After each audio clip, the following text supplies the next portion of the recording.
Sweet Ermengarde. Written by H.P. Lovecraft.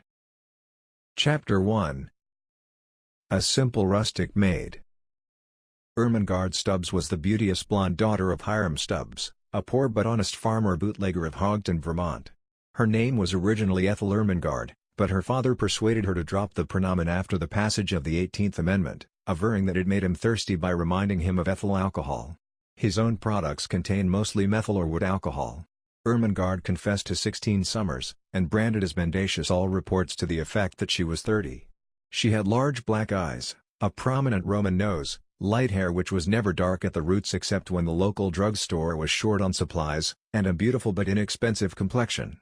She was about 5 foot, 5.33 inches tall, weighed 115.47 pounds on her father's corn scales. Also off them. And was adjudged most lovely by all the village swains who admired her father's farm and liked his liquid crops. Ermengarde's hand was sought in matrimony by 2 ardent lovers. Squire Hardman, who had a mortgage on the old home, was very rich and elderly. He was dark and cruelly handsome, and always rode horseback and carried a riding crop. Long had he sought the radiant Ermengarde, and now his ardor was fanned to fever heat by a secret known to him alone. For upon the humble acres of Farmer Stubbs he had discovered a vein of rich gold. "Aha!" said he. "I will win the maiden ere her parent knows of his unsuspected wealth, and join to my fortune a greater fortune still." And so he began to call twice a week instead of once as before, but alas for the sinister designs of a villain. Squire Hardman was not the only suitor for the fair one. Close by the village dwelt another. The handsome Jack Manley, whose curly yellow hair had won the sweet Ermengarde's affection when both were toddling youngsters at the village school. Jack had long been too bashful to declare his passion, but one day while strolling along a shady lane by the old mill with Ermengarde, he had found courage to utter that which was within his heart. "O light of my life," said he, "my soul is so overburdened that I must speak. Ermengarde, my ideal, life has become an empty thing without you. Beloved of my spirit, behold a suppliant kneeling in the dust before thee. Ermengarde, oh, Ermengarde, raise me to an heaven of joy and say that you will some day be mine. It is true that I am poor, but have I not youth and strength to fight my way to fame? This I can do only for you, dear Ethel. Pardon me, Ermengarde. My only, my most precious." But here he paused to wipe his eyes and mop his brow, and the fair responded, "Jack. My angel. At last. I mean, this is so unexpected and quite unprecedented. I had never dreamed that you entertained sentiments of affection in connection with one so lowly as Farmer Stubbs' child. For I am still but a child. Such is your natural nobility that I had feared. I mean thought. You would be blind to such slight charms as I possess, and that you would seek your fortune in the great city, there meeting and wedding one of those more comely damsels whose splendor we observe in fashion books. But, Jack, since it is really I whom you adore, let us waive all needless circumlocution. Jack. My darling. My heart has long been susceptible to your manly graces. I cherish an affection for thee. Consider me thine own and be sure to buy the ring at Perkins' hardware store where they have such nice imitation diamonds in the window. Ermengarde, me love. Jack. My precious. My darling. My own. My God." Chapter 2. And the villain still pursued her. But these tender passages, sacred though their fervor, did not pass unobserved by profane eyes, for crouched in the bushes and gritting his teeth was the dastardly Squire Hardman. When the lovers had finally strolled away he leapt out into the lane, viciously twirling his mustache and riding crop, and kicking an unquestionably innocent cat who was also out strolling. "Curses!" he cried. Hardman, not the cat. "I am foiled in my plot to get the farm and the girl. But Jack Manley shall never succeed. I am a man of power. And we shall see." Thereupon he repaired to the humble Stubbs cottage, where he found the fond father in the still cellar washing bottles under the supervision of the gentle wife and mother, Hannah Stubbs. Coming directly to the point, the villain spoke. "Farmer Stubbs, I cherish a tender affection of long standing for your lovely offspring, Ethel Ermengarde. I am consumed with love, and wish her hand in matrimony. Always a man of few words, I will not descend to euphemism. Give me the girl or I will foreclose the mortgage and take the old home." "But, sir," pleaded the distracted Stubbs while his stricken spouse merely glowered. "I am sure the child's affections are elsewhere placed." "She must be mine," sternly snapped the sinister squire. "I will make her love me. None shall resist my will. Either she becomes my wife or the old homestead goes. And with a sneer and flick of his riding crop, Squire Hardman strode out into the night. Scarce had he departed, when there entered by the back door the radiant lovers, eager to tell the senior Stubbses of their newfound happiness. Imagine the universal consternation which reigned when all was known. Tears flowed like white ale, till suddenly Jack remembered he was the hero and raised his head, declaiming in appropriately virile accents. Never shall the fair Ermengarde be offered up to this beast as a sacrifice while I live. I shall protect her. She is mine, mine, mine. And then some. Fear not, dear father and mother-to-be. I will defend you all. You shall have the old home still, and I shall lead to the altar the beauteous Ermengarde, loveliest of her sex. To perdition with the cruel squire and his ill-gotten gold. The right shall always win, and a hero is always in the right. I will go to the great city and there make a fortune to save you all ere the mortgage fall due. Farewell, my love. I leave you now in tears, but I shall return to pay off the mortgage and claim you as my bride. Jack, my protector. Me, my Tootsie Roll. Dearest, darling. And don't forget that ring at Perkins. Oh. Ah. Chapter 3. A Dastardly Act. But the resourceful Squire Hardman was not so easily to be foiled. Close by the village lay a disreputable settlement of unkempt shacks, populated by a shiftless scum who lived by thieving and other odd jobs. Here the devilish villain secured 2 accomplices, ill-favored fellows who were very clearly no gentlemen. And in the night the evil 3 broke into the Stubbs cottage and abducted the fair Ermengarde, taking her to a wretched hovel in the settlement and placing her under the charge of Mother Maria, a hideous old hag. Farmer Stubbs was quite distracted, and would have advertised in the papers if the cost had been less than a cent a word for each insertion. Ermengarde was firm, and never wavered in her refusal to wed the villain. Aha, my proud beauty! Quoth he, I have ye in me power, and sooner or later I will break that will of thine. Meanwhile think of your poor old father and mother as turned out of hearth and home and wandering helpless through the meadows.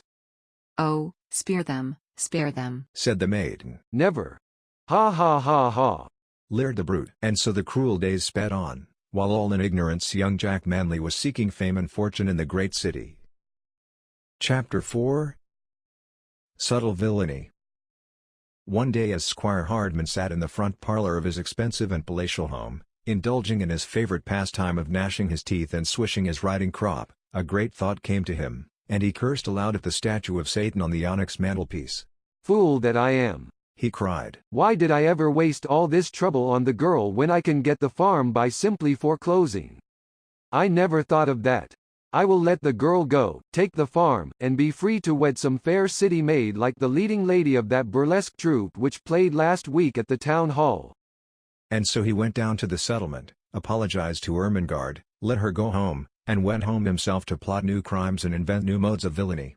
The days were on, and the Stubbses grew very sad over the coming loss of their home and still, but nobody seemed able to do anything about it. One day a party of hunters from the city chanced to stray over the old farm, and one of them found the gold. Hiding his discovery from his companions, he feigned rattlesnake bite and went to the Stubbs cottage for aid of the usual kind. Ermengarde opened the door and saw him. He also saw her, and in that moment resolved to win her and the gold. For my old mother's sake I must, he cried loudly to himself. No sacrifice is too great. Chapter 5. The City Chap. Algernon Reginald Jones was a polished man of the world from the great city, and in his sophisticated hands our poor little Ermengarde was as a mere child. One could almost believe that 16-year-old stuff. Algy was a fast worker, but never crude. He could have taught Hardman a thing or two about finesse and chiking. Thus only a week after his advent to the Stubbs family circle, where he lurked like the vile serpent that he was, he had persuaded the heroine to elope. It was in the night that she went, leaving a note for her parents, sniffing the familiar mash for the last time, and kissing the cat goodbye. Touching stuff. On the train Algernon became sleepy and slumped down in his seat, allowing a paper to fall out of his pocket by accident. Ermengarde, taking advantage of her supposed position as a bride-elect, picked up the folded sheet and read its perfumed expanse. When lo! She almost fainted. It was a love letter from another woman. Perfidious deceiver, she whispered at the sleeping Algernon. So this is all that your boasted fidelity amounts to. I am done with you for all eternity. So saying, she pushed him out the window and settled down for a much-needed rest. Chapter 6. Alone in the great city. When the noisy train pulled into the dark station at the city, poor helpless Ermengarde was all alone without the money to get back to Hogton. Oh why? She sighed in innocent regret. Didn't I take his pocketbook before I pushed him out? Oh well, I should worry. He told me all about the city so I can easily earn enough to get home if not to pay off the mortgage. But alas for our little heroine. Work is not easy for a greenhorn to secure, so for a week she was forced to sleep on park benches and obtain food from the breadline. Once a wily and wicked person, perceiving her helplessness, offered her a position as dishwasher in a fashionable and depraved cabaret, but our heroine was true to her rustic ideals and refused to work in such a gilded and glittering palace of frivolity. Especially since she was offered only $3 per week with meals but no board. She tried to look up Jack Manley, her one-time lover, but he was nowhere to be found.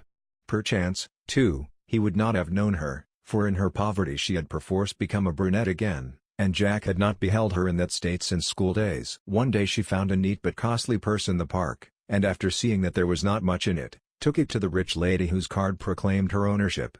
Delighted beyond words at the honesty of this forlorn waif, the aristocratic Mrs. Vanity adopted Ermengarde to replace the little one who had been stolen from her so many years ago. How like my precious Maud! She sighed, as she watched the fair brunette return to blondness. And so several weeks passed, with the old folks at home tearing their hair and the wicked Squire Hardman chuckling devilishly. Chapter 7. Happy Ever Afterward. One day the wealthy heiress Ermengarde Vanity hired a new second assistant chauffeur. Struck by something familiar in his face, she looked again and gasped. Lo! It was none other than the perfidious Algernon Reginald Jones, whom she had pushed from a car window on that fateful day. He had survived. This much was almost immediately evident. Also, he had wed the other woman, who had run away with the milkman and all the money in the house. Now wholly humbled, he asked forgiveness of our heroine, and confided to her the whole tale of the gold on her father's farm. Moved beyond words, she raised his salary $1 a month and resolved to gratify at last that always unquenchable anxiety to relieve the worry of the old folks. So one bright day Ermengarde motored back to Hogton and arrived at the farm just as Squire Hardman was foreclosing the mortgage and ordering the old folks out. Stay, villain, she cried, flashing a colossal roll of bills. You are foiled at last. Here is your money. Now go, and never darken our humble door again. Then followed a joyous reunion, whilst the squire twisted his mustache and riding crop in bafflement and dismay. But hark! What is this? Footsteps sound on the old gravel walk, and who should appear but our hero, Jack Manley. Worn and seedy, but radiant of face. Seeking at once the downcast villain, he said, Squire, lend me a 10-spot, will you? I have just come back from the city with my beauteous bride, the fair Bridget Goldstein, and need something to start things on the old farm. Then turning to the Stubbses, he apologized for his inability to pay off the mortgage as agreed. Don't mention it, said Ermengarde. Prosperity has come to us, and I will consider it sufficient payment if you will forget forever the foolish fancies of our childhood. All this time Mrs. Vanity had been sitting in the motor waiting for Ermengarde, but as she lazily eyed the sharp-faced Hannah Stubbs a vague memory started from the back of her brain. Then it all came to her, and she shrieked accusingly at the agrestic matron. You, Hannah Smith. I know you now. 28 years ago you were my baby Maud's nurse and stole her from the cradle. Where is my child? Then a thought came as the lightning in a murky sky. Ermengarde. You say she is your daughter. She is mine. Fate has restored to me my old child. My tiny Maudie. Ermengarde. Maud. Come to your mother's loving arms. But Ermengarde was doing some tall thinking. How could she get away with the 16-year-old stuff if she had been stolen 28 years ago? And if she was not Stubbs' daughter the gold would never be hers. Mrs. Vanity was rich, but Squire Hardman was richer. So, approaching the dejected villain, she inflicted upon him the last terrible punishment. Squire, dear, she murmured, I have reconsidered all. I love you and your naive strength. Marry me at once or I will have you prosecuted for the kidnapping last year. Foreclose your mortgage and enjoy with me the gold your cleverness discovered. Come, dear. And the poor devil did.